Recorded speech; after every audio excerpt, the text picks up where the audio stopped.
ಸೊರಬ ಪಟ್ಟಣದ ಶತಮಾನ ಕಂಡಿರುವ ಶ್ರೀ ರಂಗನಾಥ ವಿವಿಧೇಶ ಸಹಕಾರ ಸಂಘದ 13 ನಿರ್ದೇಶಕರ ಆಯ್ಕೆಯ ಪ್ರಕ್ರಿಯೆ ಯಶಸ್ವಿಯಾಗಿ ನಡೆಯಿತು. ಸಂಘದ ಬಿಸಿಎಂ ಕ್ಷೇತ್ರದಿಂದ ಡಿಎಸ್ ಪ್ರಸನ್ನಕುಮಾರ್ ದೊಡ್ಡಮನೆ, ಮಹಿಳಾ ಮೀಸಲು ಕ್ಷೇತ್ರದಿಂದ ಸುಜಾತ ಜೋತಾಡಿ, ಸರಸ್ವತಿ ನಾವಡ ಹಾಗೂ ಎಸ್ಟಿ ಕ್ಷೇತ್ರದಿಂದ ಎಸ್ ಬಸವಂತಪ್ಪ ಸೇರಿ 4 ಅವಿರೋಧ ಆಯ್ಕೆಯಾಗಿದ್ದರು. ಉಳಿದ 9 ಕ್ಷೇತ್ರಗಳಿಗೆ ನಡೆದ ಚುನಾವಣೆಯಲ್ಲಿ ಸಾಮಾನ್ಯ ಕ್ಷೇತ್ರದಿಂದ Krishnamurthy Bave, L Girish, JS Nagaraj Jain, L Venkatesh, DS Shankar Shet, Sridhar V Shet, HR Sriharsha, SC ಮೀಸಲು ಕ್ಷೇತ್ರದಿಂದ ಕೆಪಿ ಶ್ರೀಧರ್ ನೆಮ್ಮದಿ, ಬಿಸಿಎಂ ಕ್ಷೇತ್ರದಿಂದ ರಾಜಶೇಖರ್ ಚುನಾಯಿತರಾದರು. 132 ಮತಗಳನ್ನು ಪಡೆದ ಸಿ ರಾಜಶೇಖರ್ 4ನೇ ಬಾರಿಗೆ ಪುನರಾಯ್ಕೆಯಾದರೆ, ಅತಿ ಹೆಚ್ಚು 148 ಮತಗಳನ್ನು ಪಡೆದ ಡಿಎಸ್ ಶಂಕರ್ ಶೇಟ್, 133 ಮತಗಳನ್ನು ಪಡೆದ ಕೆಪಿ ಶ್ರೀಧರ್ ನೆಮ್ಮದಿ ಹಾಗೂ ಜಿಎಸ್ ನಾಗರಾಜ್ ಜೈನ್ 2ನೇ ಬಾರಿಗೆ ಪುನರಾಯ್ಕೆಯಾದರು. 226 ಷೇರುದಾರ ಮತದಾರರ ಪೈಕಿ 203 ಮಂದಿ ಹಕ್ಕು ಚಲಾಯಿಸಿದರು.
ಅಬ್ಸರ್ವ್ ಮಾಡಿಲ್ಲ.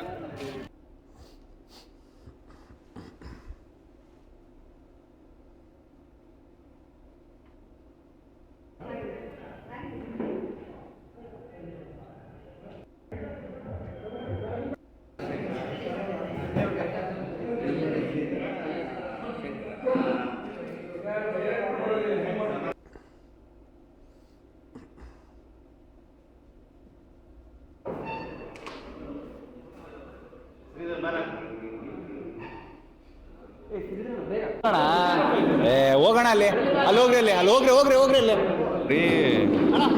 ನೆಕ್ಸ್ಟ್ ಅಲ್ಲಣ್ಣ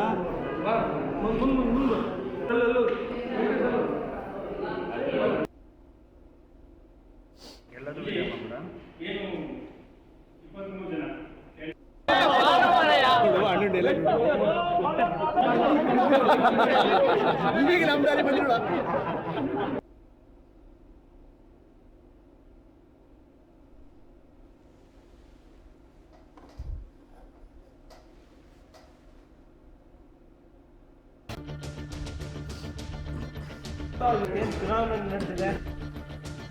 ವಿವಿಧೋದ್ದೇಶ ಸಹಕಾರ ಸಂಘದಿಂದ ಇವತ್ತೇನು ಚುನಾವಣೆ ನಡೆದಿದೆ, ಈ ಚುನಾವಣೆಯಲ್ಲಿ ಮತದಾರರು ಹಾಗೂ ಷೇರುದಾರರು ಒಳ್ಳೆಯ ಎಲ್ಲ ಉತ್ತಮವಾದ ಅಭ್ಯರ್ಥಿಗಳನ್ನು ಗೆಲ್ಲಿಸಿದ್ದಾರೆ. ಈ ಸಂಘ 1915ರಲ್ಲಿ ಸುಮಾರು 110 ವರ್ಷಗಳಿಂದ ಸಹಕಾರವಾಗಿ ನಡೆದುಕೊಂಡು ಬಂದಿದೆ. ಈ ಸಂಘಕ್ಕೆ ನಾಡಿಗ್ ಲಕ್ಷ್ಮಣರಾವ್ ಆಗಿರ್ಬೋದು, ವಾಸುದೇವರಾವ್ ಆಗಿರ್ಬೋದು, ಕುಲಕರ್ಣಿ ಆಗಿರ್ಬೋದು, ನಡಹಳ್ಳಿ ಗಣಪತಿರಾವ್ ಆಗಿರ್ಬೋದು, ಎನ್ ಮಂಜಪ್ಪನವರು ಆಗಿರ್ಬೋದು, ಎಚ್.ಎಸ್. ಮಂಜಪ್ಪನವರು ಆಗಿರ್ಬೋದು, ಹಾಗೆ ನಮ್ಮ ಕೃಷ್ಣಮೂರ್ತಿ ಬಾವೇರಾಗಿರ್ಬೋದು, ಹಾಗೆ ಬಂಗಿ ಬಸವ ಶೇಟ್ ಅವರಾಗಿರ್ಬೋದು, ಭಾಳಷ್ಟು ಅವ್ರ ಸಂಘದಲ್ಲಿ ದುಡಿದಿದ್ದಾರೆ. ಮುಂದೂ ಕೂಡ ನಾವೆಲ್ಲ ಸದಸ್ಯರು ಕೂಡ ಈ ಸರ್ವತೋಮುಖ ಅಭಿವೃದ್ಧಿಗೆ ಸೊಸೈಟಿ